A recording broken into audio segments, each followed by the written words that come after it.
Welcome to Nurse Burnout Solutions, the show that empowers you to beat stress, reclaim your energy, and discover lasting fulfillment in your nursing career. I'm your host, Betty McLean. I'm a nurse with over 20 years of experience, and I'm also a certified life and certified burnout coach. I'm here to share expert insights with you, a lot of practical tools, and some inspiring stories. So join me as we navigate the challenges of a career in healthcare, and I help you find renewed purpose and resiliency, one episode at a time. Hello, welcome back to the podcast. Today we are going to talk about changes, big changes and little changes, and what happens when we experience change in our life. Specifically, how to navigate the emotions that come with change. So, things changing is inevitable. And unfortunately, I think there's a little bit of a disconnect from when we are children and young adults. We are experiencing a lot of change, and we understand that that's normal. And then we get into, we get settled into our midlife, and from what I see from people, it's like there's this almost expectation that now that I'm an adult, I don't have to experience change.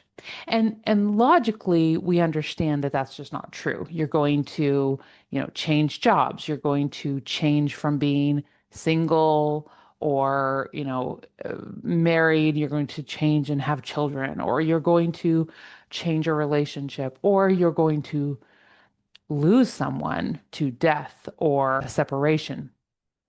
We know all of that logically, but emotionally, it can be very hard to accept when a chapter in our life is being closed. And we're gonna talk about that. So, three kind of points that I want to talk about when we are thinking about change in our life. And the first is that grief is not just something we experience when we lose a loved one.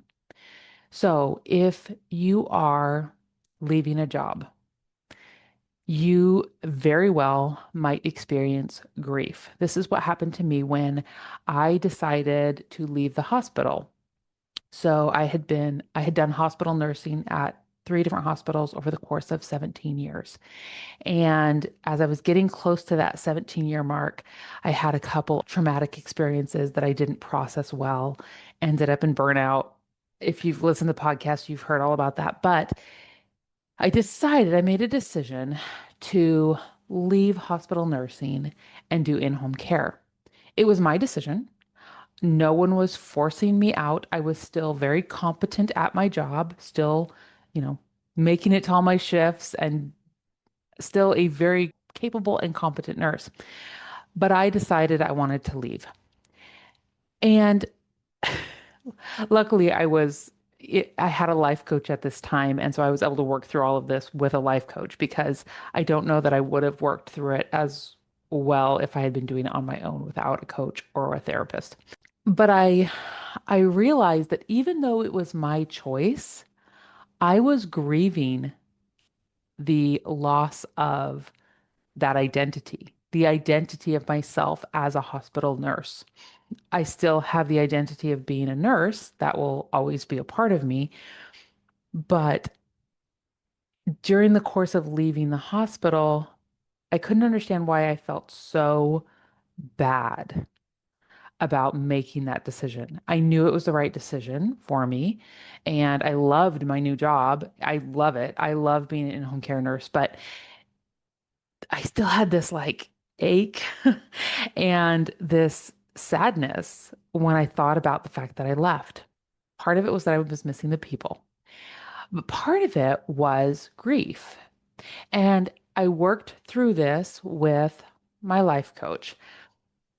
And what I ended up doing was emotionally just thanking myself for all the past years and all the wonderful things that I had experienced as a hospital nurse and emotionally closing the book and saying thank you and putting it on the shelf. All the lessons from that time in my life, all of the skills from that time in my life, I get to bring forward with me.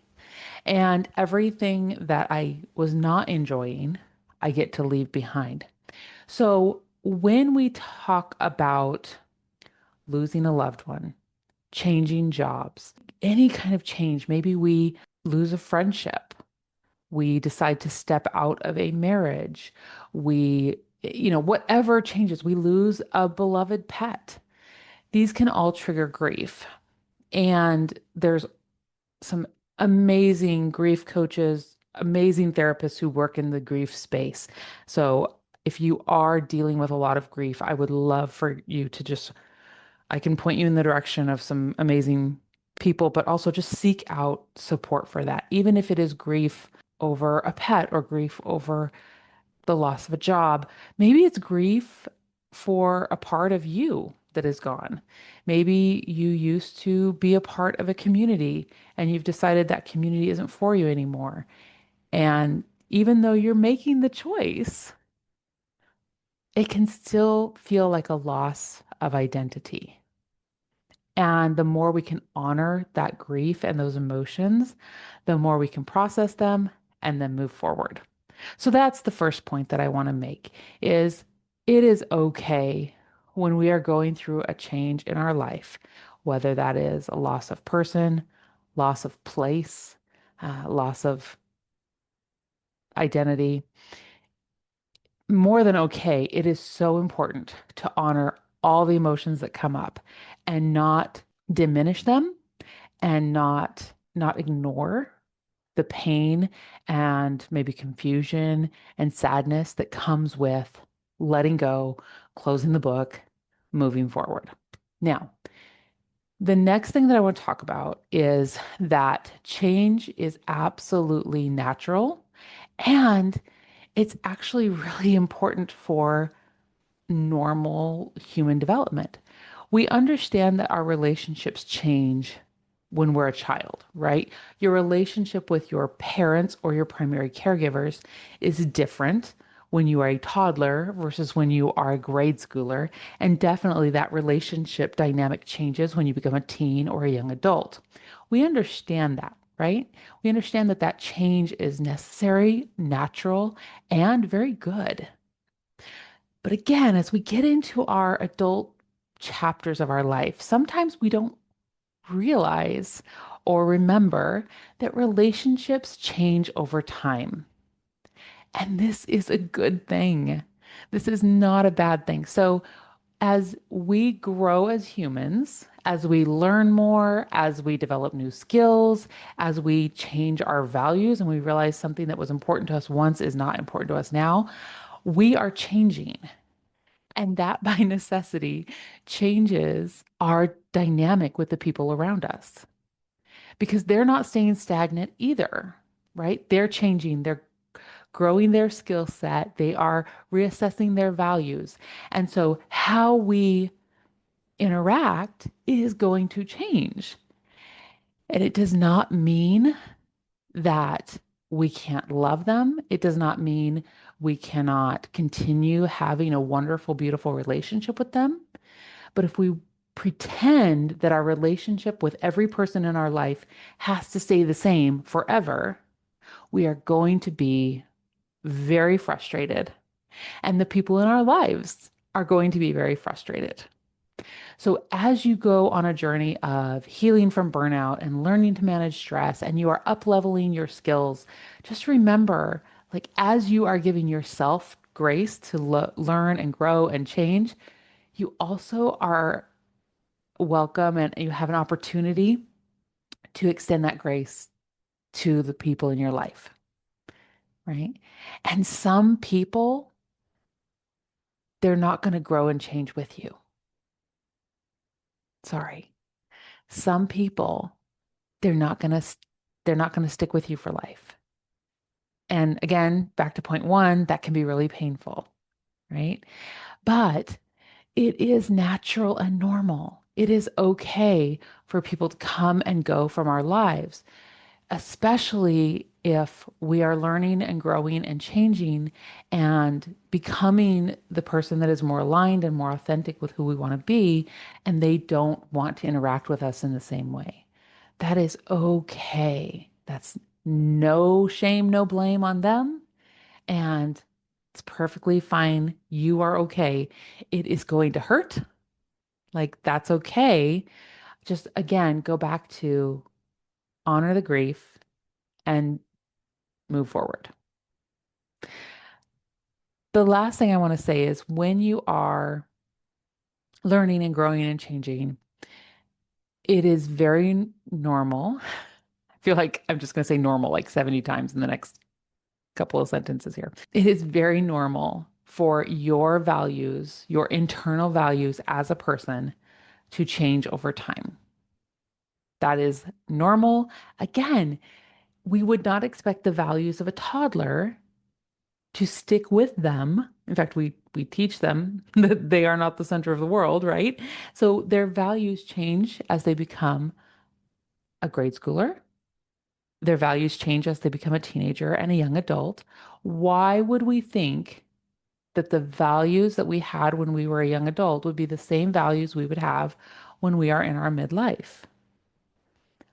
Our world has changed. Our internal world, our external world has changed too. But we don't have any control over that. What we have control over is our inner world, right?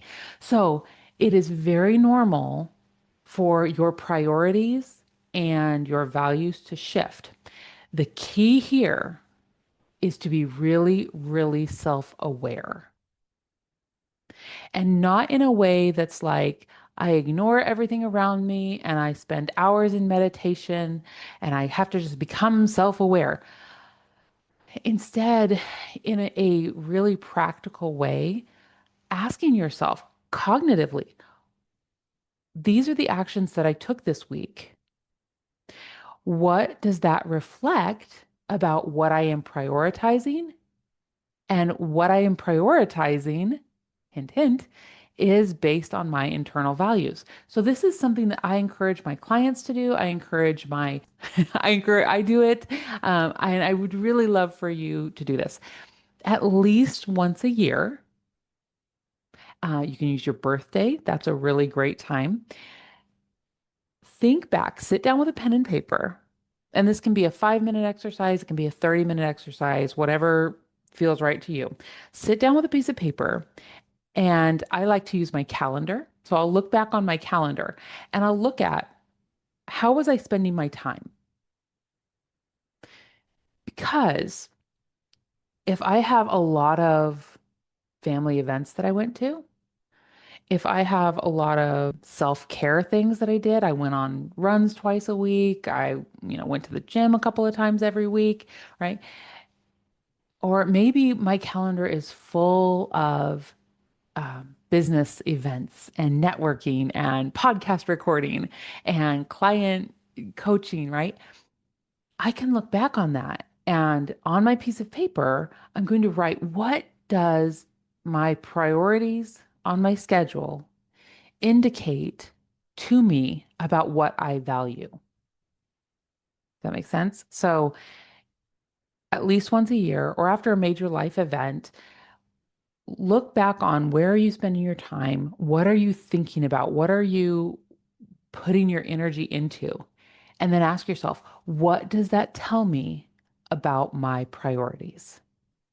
What does that tell me about my values? And does that line up with who I was a year ago? Does it make sense for who I was 5 years ago? Do those values make sense for who I'm trying to spend a lot of time with? Because when we can live in alignment with what we value and what we prioritize, oh, let me tell you, you will experience more peace. You will experience more rest and more just calmness when you are making decisions from a conscious place of value. So If you know your values, you can live more authentically. You don't have to be invited to an event and think, oh gosh, I don't know if I should go. I guess I could. I mean, they kind of expect it of me and do this back and forth. You can say, does that line up with what I want for the next 6 months? Does that line up with who I'm trying to be authentically? And if it does, then you are a enthusiastic yes, right? And if it doesn't make sense with who you are, what you're trying to achieve, the values that you are prioritizing right now, then you can say no in a really loving, kind way, right? So when it comes to changes in our life, honoring the grief, honoring the emotions as we close the chapter, normalizing the fact that the relationships in our lives are going to change over time, and really identifying that your inner values are likely to shift and learn to be okay with that. Learn to expect it. Learn to embrace it. That is my hope for you as we are halfway through 2025, that you would start to look at your life and understand where changes have happened in your past and be really, really okay with the changes that are going to come into your future, and that you're ready for it because you trust yourself to keep yourself safe. And by that, I just mean when things change, you're going to take care of yourself. You're going to not beat yourself up about being upset. You're going to honor your emotions. You're going to accept that relationships change. And yes, it's painful, but it's very natural. And you're going to pay attention to your inner world and your inner values. And you're going to the best of your ability, live authentically. That is where a lot of peace and a lot of joy is, when you can accept change in a way that is just calm and natural. You don't have to be afraid of change. Pat yourself on the back, be like, I am going to embrace this. I'm going to take care of myself emotionally, right? That's keeping yourself safe. And I'm going to let relationships develop where they're going to develop and fade away if they need to, right? I hope that this was helpful for you. If I did not make sense to you, if this was felt overwhelming, shoot me an email or message me on social media, and let's talk about why change might be difficult for you. I would love to help kind of guide you through the thought process of how to make change and seasons of our life and closing chapters and opening chapters. I would love to guide you through how to make that more effective and more peaceful. And as always, if you are interested in potentially working with me as a life coach, just email me, Betty at aimforgreatnesscoaching.com. Let me know you're interested in a consult, and we'll figure out a time when that can happen. I hope you're having a beautiful day, and I will talk to you next time. Thanks for listening today to Nurse Burnout Solutions. Remember, I really believe that all stress is manageable and burnout is not inevitable. If you are struggling with stress or in burnout, I can help. Check out the show notes for ways that we can connect and get you the support that you deserve.